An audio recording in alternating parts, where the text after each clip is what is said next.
Hello friends, welcome to my YouTube channel. My name is Harjeet Kaur. हम डिस्कस कर रहे थे एंशियंट हिस्ट्री, जिसमें हमारी रेफरेंस बुक्स है अरिहंत जीके 2024 और दूसरी है किरण वन लाइनर। तो इसमें जो हमारे टॉपिक्स चल रहे हैं वो अरिहंत जीके के अकॉर्डिंग ही चल रहे हैं, लेकिन उसमें हम कुछ एक्स्ट्रा एडिशन कर रहे हैं किरण वन लाइनर की बुक से, राइट। तो आज हम डिस्कस करने वाले हैं अशोका के बारे में, मौर्यन एडमिनिस्ट्रेशन के बारे में, आर्ट एंड आर्किटेक्चर के बारे में। तो बेसिकली हम मौर्यन डायनेस्टी जो है उसको डिस्कस कर रहे हैं। तो मौर्यन डायनेस्टी के अंदर हम दो रूलर्स जो हैं उनके बारे में पढ़ चुके हैं। कौन कौन से? एक तो है चंद्रगुप्त मौर्य के बारे में हम पढ़ चुके हैं, चंद्रगुप्त मौर्य के बारे में हमने लास्ट डिस्कस किया था, और दूसरा हमने डिस्कस किया था बिंदुसारा के बारे में, राइट। तो ये दो रूलर्स हम ऑलरेडी डिस्कस कर चुके हैं। तो आज हम अशोका से शुरू करेंगे। अशोका का जो टाइम पीरियड है वो है 273 बीसी से लेकर 232 बीसी तक का है। जो अशोका थे ये बिंदुसारा के ही बेटे थे। तो इन्होंने किसको सक्सीड किया? बिंदुसारा को सक्सीड किया। तो टाइम पीरियड 273 से लेकर 232 बीसी तक का है। अब जब इनके फादर थे, इनके फादर के टाइम पे भी ये तक्षशिला और उज्जैन का जो काम था उसको देख रहे थे, राइट। तक्षशिला और उज्जैन की जो वाइस रॉयल्टी थी वो इनके हाथ में थी, तो वहां पे ये रूल कर रहे थे। ये हम बोल सकते हैं कि उनके फादर के लाइफ टाइम पे भी ये तक्षशिला और उज्जैन पे रूल कर रहे थे। लेकिन फादर की डेथ के बाद ये गद्दी पर बैठे। लेकिन जो फॉर्मल कॉन्सिक्रेशन होता है, एक फॉर्मल जो सेरेमनी होती है एक राजा को गद्दी पे बिठाने की, वो जो फॉर्मल सेरेमनी होती है वो 4 साल बाद हुई थी। बिंदुसारा की डेथ के 4 साल बाद वो सेरेमनी हुई थी। हालांकि डेथ के बाद ये गद्दी पर बैठ गए थे। बुद्धिस्ट टेक्स्ट के अकॉर्डिंग ऐसा माना जाता है कि ये अपने 99 भाइयों को मारकर गद्दी पर बैठे थे, एक्सेप्ट द यंगेस्ट वन, सबसे छोटे को छोड़कर। जो सबसे छोटा भाई था उसका नाम क्या था? उसका नाम था तीसा। और इनका जो सबसे छोटा भाई तीसा था उसके साथ चली वॉर ऑफ सक्सेशन। 4 साल तक लड़ाई चली और फाइनली अपने जो छोटा भाई था उसको हरा कर ये गद्दी पर बैठ गए। और फिर इनकी हुई फॉर्मल कॉन्सिक्रेशन, जो फॉर्मल सेरेमनी होती है एक किंग को गद्दी पे बिठाने के टाइम पे, राइट। फिर आती है कलिंगा वॉर। कलिंगा वॉर कब हुई थी? 261 बीसी में हुई थी। अगेन इंपॉर्टेंट है, कलिंगा वॉर कब हुई थी? 261 बीसी में हुई थी। सीधा क्वेश्चन पूछ लिया जाता है कलिंगा वॉर का ईयर, तो ईयर क्या है याद रखना है। अब जब कलिंगा वॉर हुई थी उस टाइम पे बहुत ज्यादा ब्लडशेड हुआ था, तो उसको देखकर इनको ऐसा लगा कि इतना ज्यादा जो है वायलेंस जो है वो अच्छा नहीं है। तो उसके बाद इन्होंने अपनी कुछ पॉलिसीज में चेंज किया। क्या चेंज किया? इन्होंने जो फिजिकल कॉन्क्वेस्ट था उसको इन्होंने अबेंडन कर दिया, उसको इन्होंने छोड़ दिया, और कल्चरल कॉन्क्वेस्ट को ये फेवर करने लगे। जो फिजिकल कॉन्क्वेस्ट है उसको क्या बोलते हैं? बैरीगोश, और जो कल्चरल कॉन्क्वेस्ट है उसको बोलते थे धम्मागोश। तो इन्होंने फिजिकल कॉन्क्वेस्ट की पॉलिसी को छोड़कर कल्चरल कॉन्क्वेस्ट को फेवर किया था फॉर अ टाइम बीइंग। लेकिन कुछ टाइम बाद इन्होंने फिर से कलिंगा को कॉन्कर कर लिया, रिटेन कर लिया कलिंगा को। एक बार तो इन्होंने बोल दिया, जब इतना सारा ब्लडशेड देखा कि इतने सारे लोगों की जानें चली गई है, तो एक बार के लिए इनको अच्छा नहीं लगा, लेकिन बाद में इन्होंने कलिंगा को कॉन्कर कर लिया। तो इससे क्या पता चलता है? इससे ये पता चलता है कि जो अशोका थे वो एक्सट्रीम पैसिफिस्ट नहीं थे। ऐसे नहीं है कि बहुत ही एक्सट्रीम पैसिफिस्ट थे, सबकी बातें मानने वाले, ऐसा भी कुछ नहीं था। हाँ, उसके बाद उन्होंने अपनी कुछ पॉलिसीज चेंज करी थी। किस लिए ये पॉलिसीज में चेंज आया था? For administrative purpose. जो अशोका ने अपनी पॉलिसीज में चेंज करी थी वो एडमिनिस्ट्रेटिव पर्पस की वजह से चेंज करी थी। बहुत ज्यादा एक्सट्रीम पैसिफिस्ट ये नहीं बने थे। उसके बाद इन्होंने बुद्धिज्म को फॉलो करना शुरू किया अंडर उपगुप्ता। उपगुप्ता के अंडर बुद्धिज्म को इन्होंने फॉलो करना शुरू किया, जिसके लिए इनका जो बेटा था, बेटे का नाम क्या था? महेंद्र, और इनकी बेटी थी जिसका नाम था संघामित्रा, राइट। बेटा था महेंद्र, बेटी थी संघामित्रा। तो इन दोनों को इन्होंने एज ए बुद्धिस्ट मिशनरीज कहाँ पे भेजा? सेलोन में। कहाँ पे भेजा? सेलोन में। सेलोन क्या है? Present day Sri Lanka. Present day Sri Lanka जो है उसी को उस टाइम पे सेलोन के नाम से जानते थे।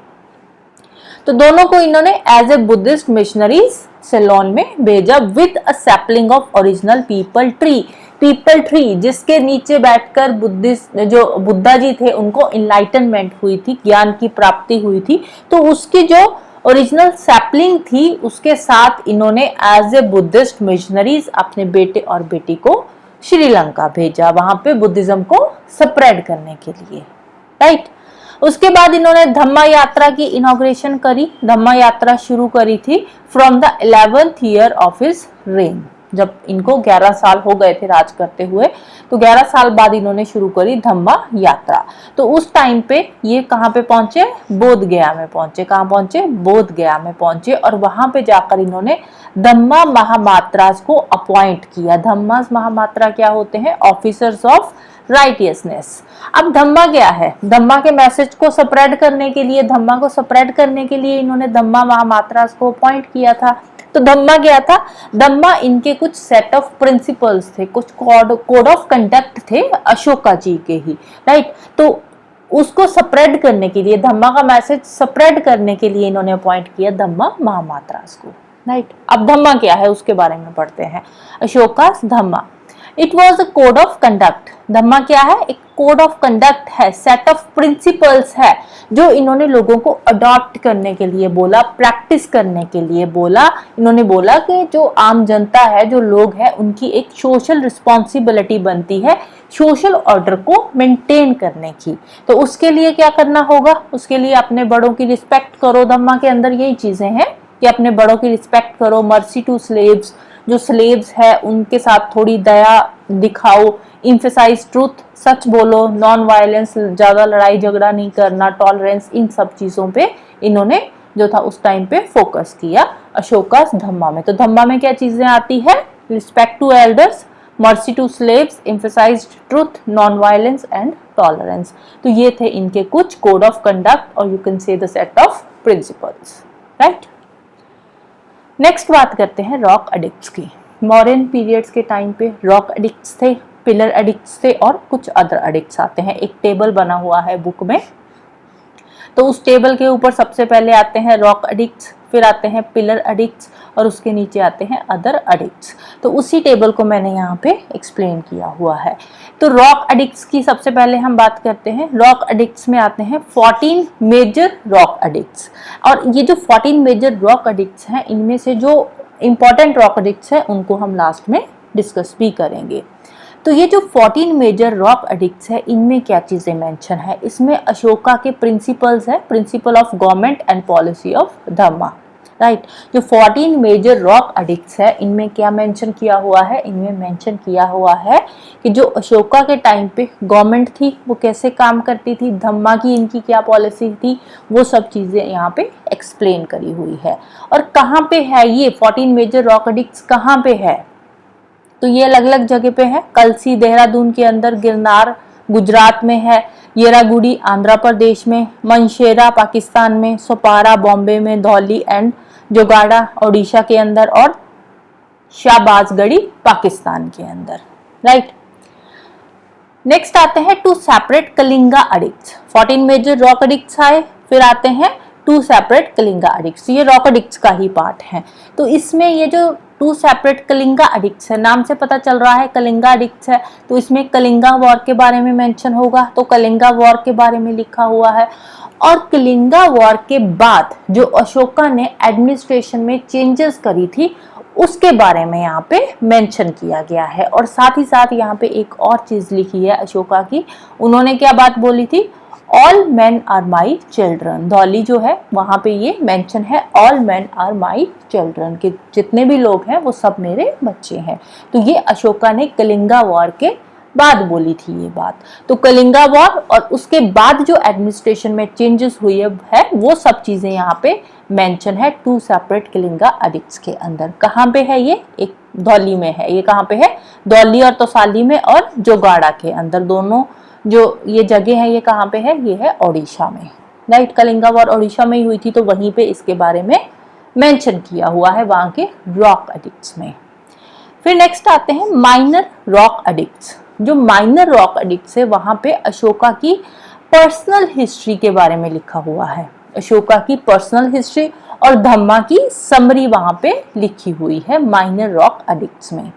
कहाँ पे है ये माइनर रॉक एडिक्ट्स? ये साउथ एंड सेंट्रल पार्ट में है। जो इसका एम्पायर था ना अशोका का, तो उसके साउथ और सेंट्रल पार्ट में आते हैं माइनर रॉक एडिक्ट्स। फिर नेक्स्ट है पिलर एडिक्ट्स। पिलर एडिक्ट्स में क्या चीजें हैं? यहाँ पे अपेंडिक्स दे रखा है रॉक एडिक्ट्स का। जो रॉक एडिक्ट्स हमने अभी पढ़े हैं तो उनका जो सार है वो कहाँ पे मेंशन है? पिलर एडिक्ट्स में। पिलर एडिक्ट्स कहाँ पे है? लोकेशन क्या है इसकी? Delhi Topra, Delhi Meerut, Rampurwa, Luria अराजात, Lauriya Nandgarh and Ahmedabad कोसाम। तो यहाँ पे ये है पिलर एडिक्ट्स। कहाँ क्या है पिलर एडिक्ट्स में मेंशन? रॉक एडिक्ट्स का अपेंडिक्स। अदर एडिक्ट्स की बात करते हैं। अदर एडिक्ट्स के अंदर आती है क्वीन एडिक्ट। क्वीन एडिक्ट में क्या है? यहाँ पे जो कारुवाकी मदर ऑफ तिवाला उसको रेफर कर रहा है ये क्वीन एडिक्ट्स। ये जो कारुवाकी मदर ऑफ तिवाला है ये कौन थी? ये सेकंड क्वीन थी। कहाँ पे है ये? इलाहाबाद पिलर में है।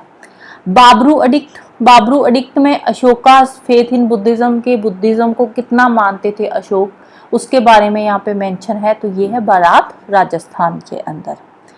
निगाली सागर पिलर एडिक्ट, ये यहाँ इसमें क्या मेंशन है? इसमें स्तूपा ऑफ बुद्धा, बुद्धा का जो स्तूपा है उसके बारे में यहाँ पे मेंशन किया हुआ है निगाली सागर पिलर एडिक्ट में। कहाँ पे है ये? निगाली सागर नेपाल के अंदर है। निगाली सागर कहाँ पे है? निगाली सागर एक जगह का नाम है। कहाँ पे है ये जगह? नेपाल के अंदर है। नेक्स्ट आती है रुमिंदी पिलर। रुमिंदी पिलर में क्या है? रुमिंदी पिलर में मेंशन किया हुआ है जब अशोका लुम्बिनी गए थे, लुम्बिनी को विजिट किया था। लुम्बिनी कहाँ पे है? लुम्बिनी अगेन नेपाल के अंदर है। कहाँ पे है ये लुम्बिनी? ये नेपाल में है। तो जब अशोका लुम्बिनी गए थे और वहां पे जो लैंड ट्रिब्यूट जो भी हुआ उन सब चीजों के बारे में मेंशन किया हुआ है रुमिंदी पिलर्स में। रुमिंदी लुम्बिनी ये कहाँ पे है? ये नेपाल के अंदर है। 3 बराबर केव एडिक्ट्स, जो ये 3 बराबर या बराबर केव एडिक्ट्स को बोल देते हैं कुछ लोग। तो जो बारबारा केव एडिक्ट्स है इसमें क्या है? इसमें दे रखा है डोनेशन टू आजीविकास। आजीविकास को जो डोनेशंस दी है उनके बारे में 3 बारबारा केव एडिक्ट्स में मेंशन है। और कहाँ पे है ये बारबार हिल्स गया बिहार के अंदर है। राइट। नेक्स्ट हम बात करते हैं some important rock edicts. Starting में जब हम ये टेबल करने लगे थे तो वहां पे हमने रॉक एडिक्ट्स में पढ़े थे 14 major rock edicts. 14 major rock edicts में तो ये जो 14 मेजर रॉक एडिक्ट्स है इसमें से जो इम्पोर्टेंट रॉक एडिक्ट्स है वो यहाँ पे दिए हुए हैं। तो जो मेजर रॉक एडिक्ट 1 है उसमें क्या है? Prohibition of animal sacrifice. Animal sacrifice नहीं करना है, उसको रोकना है, प्रोहिबिट करना है। 2 में क्या है? इसमें Cholas, Pandyas, Satyaputra, Keralaputra and care for man and animals के बारे में यहाँ पे मेंशन है। 3 में है लिबर्टी टू ब्राह्मण्स, ब्राह्मण्स की जो लिबर्टी है उसके बारे में मेंशन किया हुआ है। 4 में non violence, courtesy to relations, के लड़ाई झगड़ा नहीं करना, जो रिलेशंस है उनको रिस्पेक्ट देनी है उसके बारे में है। 5th में क्या है? 5th में अपॉइंटमेंट ऑफ धम्मा महामात्रास, जो अशोका ने धम्मा महामात्रास अपॉइंट करे थे धम्मा को स्प्रेड करने के लिए, धम्मा का मैसेज देने के लिए लोगों तक। तो उसकी अपॉइंटमेंट के बारे में मेंशन है। कौन से रॉक एडिक्ट में? 5वें वाले में। नेक्स्ट आता है 7th में क्या है? Tolerance among all sets. जितने भी सेट्स है अलग अलग जो रिलीजियस सेट्स है उनको एक दूसरे को टॉलरेट करना है। राइट। तो टॉलरेंस होना जरूरी है। ऐसे नहीं है कि आप किसी दूसरे के रिलीजन के बारे में गलत बोल रहे हो और अपने रिलीजन को सुपीरियर शो कर रहे हो, तो ये बात सही नहीं है। तो टॉलरेंस अमंग ऑल सेट्स कहाँ पे आता है? 7th में। धम्मा यात्रा ये 8th में आता है। और 9th में आता है चैरिटी, किनशिप एंड धम्मा। और 12th में रिलीजियस टॉलरेंस आ जाता है। और 13th में आता है कलिंगा वॉर। 13th वाला थोड़ा इंपॉर्टेंट है, कई बार एग्जाम में पूछा गया है। 13th में क्या आता है? Kalinga war, Bheri Ghosh to Dhamma Ghosh. Right. Next हम बात करते हैं लेटर मौर्यस की। लेटर मौर्यस में क्या आता है? अशोका की डेथ के बाद जो मौर्यन पीरियड था वो आ जाता है लेटर मौर्यस में। तो लेटर मौर्यस जो है इसमें एक तो नेटिव स्टेट्स आ जाएंगी, इसमें एक आ जाएंगी फॉरेन स्टेट्स। अशोका की डेथ के बाद कुछ फॉरेन स्टेट्स के बारे में हम यहाँ पे डिस्कस करेंगे और कुछ हम करेंगे नेटिव स्टेट्स के बारे में डिस्कस। राइट। नेटिव और फॉरेन स्टेट्स को हम यहाँ पे डिस्कस करेंगे नेक्स्ट वीडियो में। तो यहाँ पे हम लेटर मौर्यस के बारे में एक ओवरव्यू देख लेते हैं, एडमिनिस्ट्रेशन, आर्ट एंड कल्चर को देखेंगे, राइट। अशोका की डेथ के बाद जो मौर्यन डायनेस्टी थी ये 137 ईयर्स तक चली है, अशोका की डेथ के बाद। और उसके बाद जो अशोका का एम्पायर था, एम्पायर डिवाइड हो गया वेस्टर्न एंड ईस्टर्न पार्ट्स में, राइट। अशोका का जो एम्पायर था वो 2 पार्ट्स में डिवाइड हो गया, एक बन गया वेस्टर्न पार्ट और दूसरा बन गया ईस्टर्न पार्ट। और जो लास्ट मौर्यन रूलर थे वो कौन थे? वो थे बृहद्रथा। बृहद्रथा लास्ट मौर्यन रूलर कौन थे? वो थे बृहद्रथा। इंपॉर्टेंट है, याद रखना है। अब ये जो लास्ट मौर्यन रूलर थे बृहद्रथा, अब इनको मार दिया जाता है 184 बीसी में। कब मारा जाता है? 184 बीसी में। बीसी में कौन मारता है? जो इन्हीं का कमांडर इन चीफ था, बृहद्रथा का जो कमांडर इन चीफ था, जिसका नाम था पुष्यमित्रा शुंगा, तो उसी ने ही इसको मार दिया था। और उसके बाद फिर शुरुआत होती है शुंगा डायनेस्टी की। जो शुंगा डायनेस्टी है ये किस में आती है? ये नेटिव स्टेट के अंदर आती है, राइट। नेक्स्ट बात करते हैं मौर्यन एडमिनिस्ट्रेशन की। जो मौर्यन स्टेट थी ये एक वेलफेयर स्टेट थी, और जो गवर्नमेंट थी सेंट्रलाइज्ड गवर्नमेंट थी। सेंटर में किंग बैठा था। किंग क्या था? एक न्यूक्लियस था किंग जो था, और पूरे अपने जो राज था, इसका किंगडम था, वहां पे ये रूल करता था, राइट। तो सेंट्रलाइज्ड गवर्नमेंट का मतलब कि सेंटर में कौन है? यहाँ पे किंग बैठा है, और ये जो किंग है ये अपना पूरा का पूरा जो इसका किंगडम है उसको ये देख रहा है, एक न्यूक्लियस की तरह ये काम करता है। तो central administration king was the nucleus. ये एक न्यूक्लियस है, और इसको असिस्ट करते थे अलग अलग लोग, जिसमें आ जाता है मंत्री परिषद। इसको असिस्ट कौन करते थे किंग को? मंत्री परिषद। और ये जो मंत्री परिषद है इसमें कौन आ जाते हैं? जैसे युवराज हो गया, गोपा, युवराज, गोपा, सेनापति। तो ये सारे क्या है? ये किंग की हेल्प करने के लिए थे, इनका जो मंत्री परिषद था। मंत्री परिषद में युवराज में आ गया क्राउन प्रिंस, गोपा में आ गया चीफ प्रीस्ट, और सेनापति कौन था? जो आर्मी का कमांडर इन चीफ था। और बाकी मिनिस्टर्स को जो कमांडर था, कमांडर इन चीफ था सबका, आर्मी का और बाकी के मिनिस्टर्स का, उसको क्या बोलते थे? सेनापति, राइट। नेक्स्ट बात करते हैं एडमिनिस्ट्रेटिव यूनिट्स की और हेड की। अब जो अशोका का जो मौर्यन एम्पायर था, सॉरी अशोका नहीं बोलेंगे, जो मौर्यन एम्पायर था, मौर्यन एम्पायर के अलग अलग यूनिट्स थे, और हर एक यूनिट का हेड कौन था? इंपॉर्टेंट है, याद रखना है, राइट। एडमिनिस्ट्रेटिव यूनिट्स और उसके हेड। अब एडमिनिस्ट्रेटिव यूनिट्स में प्रोविंस, प्रोविंस क्या होता है? जो एक पूरी की पूरी, जैसे एक ये स्टेट है तो इसको क्या बोलेंगे? प्रोविंस। प्रोविंस को बोलते थे चक्र, और इसका जो हेड होता था उसको बोलते थे राष्ट्रपाला और कुमारा, राइट। तो ये पूरा का पूरा क्या बन गया? प्रोविंस। प्रोविंस का जो हेड है वो कौन है? राष्ट्रपाला और कुमारा। अब ये जो प्रोविंस है, इस प्रोविंस के अंदर अलग अलग डिस्ट्रिक्ट होते थे। अब ये प्रोविंस जो था ये डिवाइडेड था अलग अलग डिस्ट्रिक्ट्स के अंदर, और इन डिस्ट्रिक्ट्स को क्या बोलते थे? आहार। ये जो डिस्ट्रिक्ट्स है अलग अलग, इनको क्या बोलते थे? आहार बोलते थे। और इनका जो हेड था वो कौन था? वो था प्रदेशिका एंड राजुका। प्रदेशिका देखता था यहाँ की एडमिनिस्ट्रेशन को, और राजुका देखता था यहाँ के रेवेन्यू सिस्टम को, राइट। अब डिस्ट्रिक्ट के आगे फिर से ये जो एक डिस्ट्रिक्ट था ये 10 विलेजेस में आगे डिवाइडेड था, राइट। ये आगे 10 विलेजेस में डिवाइडेड था एक डिस्ट्रिक्ट। तो ये जो डिस्ट्रिक्ट है इसके अंदर होते थे कितने विलेजेस? 10 विलेजेस होते थे एक डिस्ट्रिक्ट के अंदर। तो ये जो ग्रुप होता था 10 डिस्ट्रिक्ट्स का, 10 विलेजेस का, इसका जो हेड होता था उसको बोलते थे गोपा। तो ये जो 10 विलेजेस थे इनको क्या बोलते थे? संग्रहणा। संग्रहणा 10 विलेजेस के ग्रुप को बोलते थे, और इसका जो हेड होता था उसको बोलते थे गोपा। अब ये जो सिंगल विलेज है, एक विलेज है इसके अंदर, ये जो एक विलेज है इसको क्या बोलते थे? इसको विलेज और ग्राम बोलते थे, और इसका जो हेड होता था इसको बोलते थे ग्रामिका, राइट। ग्रामिका था इसका हेड। नेक्स्ट आती है प्रोविंशियल एडमिनिस्ट्रेशन। अब वहां पे तो हमने डिवाइड किया हुआ था, यहाँ पे एडमिनिस्ट्रेटिव यूनिट्स को डिवाइड किया हुआ था। प्रोविंस, प्रोविंस के अंदर डिस्ट्रिक्ट्स आ गए, डिस्ट्रिक्ट्स के अंदर विलेज आ गए, फिर एक सिंगल विलेज जो है उसका हेड कौन है, तो इस तरह से हमने डिवाइड किया हुआ था। तो यहाँ पे जो प्रोविंशियल एडमिनिस्ट्रेशन है, प्रोविंसेस में भी तो जैसे सेंट्रल प्रोविंस हो गया, नदर्न प्रोविंस हो गया, southern province, eastern province, western province, तो इस तरह से ये डिवाइडेड थे। जो नदर्न प्रोविंस था उसको क्या बोलते थे? उत्तरपथ। उत्तरपथ क्या था? जो नॉर्थ वाला पार्ट हो गया, और इसकी कैपिटल थी तक्षशिला। वेस्ट का अवंतीपथ, इसकी कैपिटल थी उज्जैन। अब जो कैपिटल्स है ये जो थोड़ा सा ध्यान में रख लेना, राइट। ईस्ट प्राच्यपथ, इसकी कैपिटल थी कलिंगा। दक्षिण पथ साउथ, तो इसकी कैपिटल थी स्वर्णगिरी। और सेंट्रल प्रोविंस की कैपिटल थी पाटलिपुत्र, राइट। नेक्स्ट बात करते हैं आर्ट एंड आर्किटेक्चर की। मॉडर्न आर्ट जो है इसको दो ग्रुप्स में डिवाइड किया है, राइट। दो ग्रुप्स में डिवाइड करा है किसने? अनंत कुमार स्वामी ने, राइट।